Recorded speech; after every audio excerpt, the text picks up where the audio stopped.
Hey yo, what's up everybody, and welcome back to Everything is Relationship. This is going to be the episode 4 recap of L Word Generation Q. I'm actually in Las Vegas, so I wanted to do this one outside and show you guys the scenery, but episode 4 was crazy. First off, happy 40th birthday to Shane and Kate, and what a celebration it was. We had everything from a surprise name of the bar, surprise visit, to thruples, to drunken confessions. So this episode really had it all. So let's get started.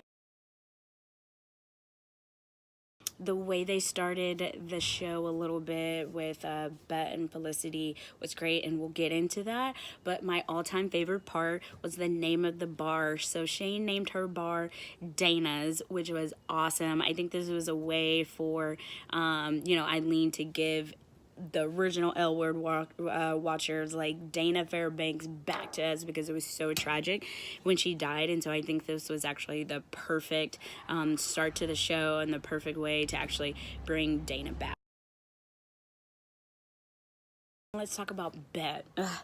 Love Bet to death, but she can be a little bit of a disaster sometimes. So we of course got confirmation that the reason why she's taking on the pharmaceutical industry is because Kit had an overdose, which we obviously saw coming because she always had problems with addiction in the past. But we also know that Felicity was there during that time that Kit passed, and that's why they have like such a closeness.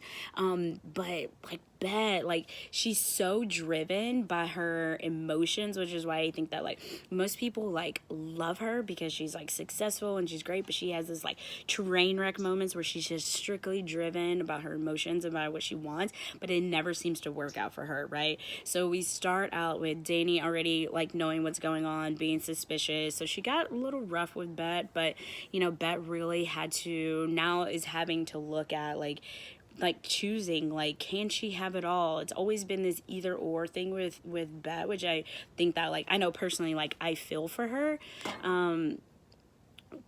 but there is this understanding about like why she has this attachment and she has this draw to Felicity. But my question is, why does Felicity still have the picture of her husband on her phone? So when she was talking to Danny, she made it seem like that her marriage was just destroyed and that they weren't together. But the only reason why Bet knew that they switched phones was because she had the picture of her and her husband on it. So I have some questions about that, and just a little bit more about what their situation is, where Felicity is at, and how really this is gonna affect Bet, because I actually don't see Bet giving her up that easily. Okay, let's talk about Finley. Finley is a little bit of a disaster. I think her story is very typical though, right? Like, you have somebody from a small town that moves to a big town, whether on purpose or by accident, they get kicked out, whatever.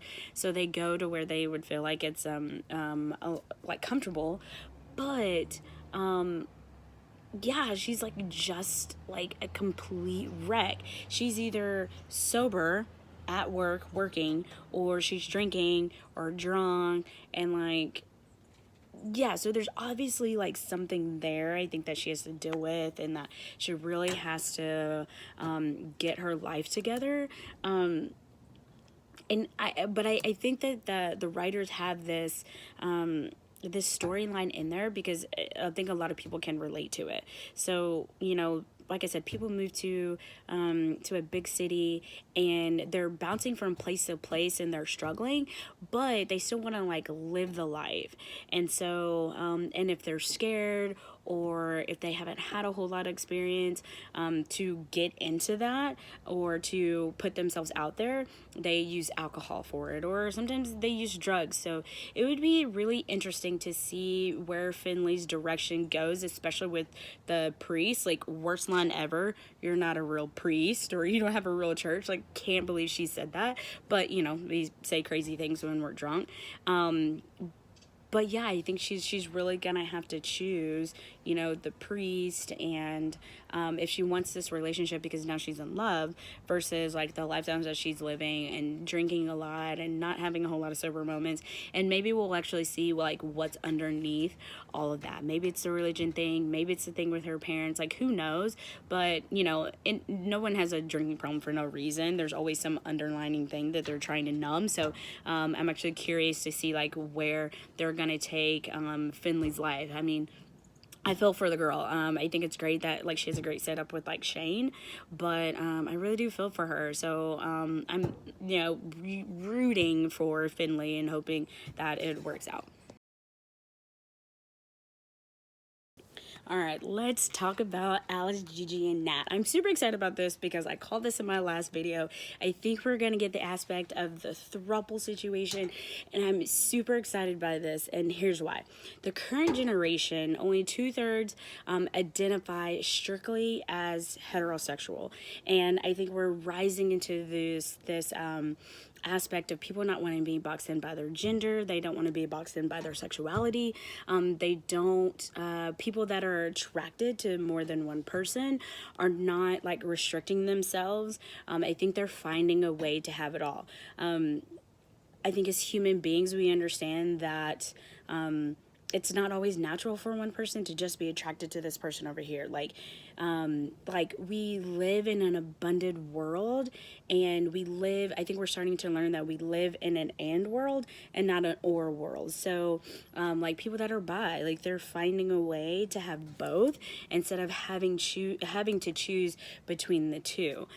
So for those of you that are lost and you don't know what a throuple is basically like any other couple, except for there's 3 people instead of just 2. And look, this is far beyond just having a threesome.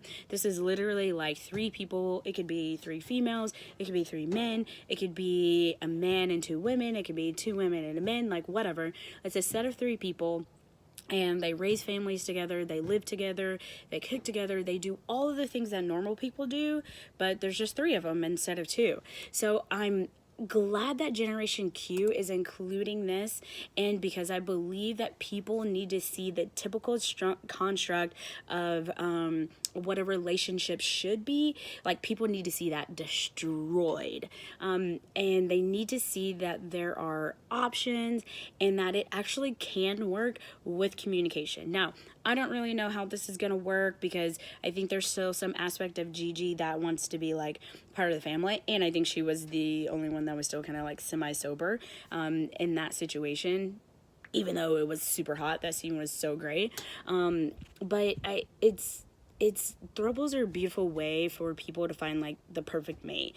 You know, if they can have the combination of 2 people, or they can find a family structure that works for them, I think it's great. I also think that Alice may be the only person in like the L Word cast that would be able to handle the throuple situation, given that she's not super connected with the kids yet, even though she's trying. And they talked about, you know, her Nat address like having a balance with her and everything, but like I'm very interested to see where this goes. I don't know if this is going to lead to a throuple situation. That's what I'm hoping, because I think that's something that our world needs to see.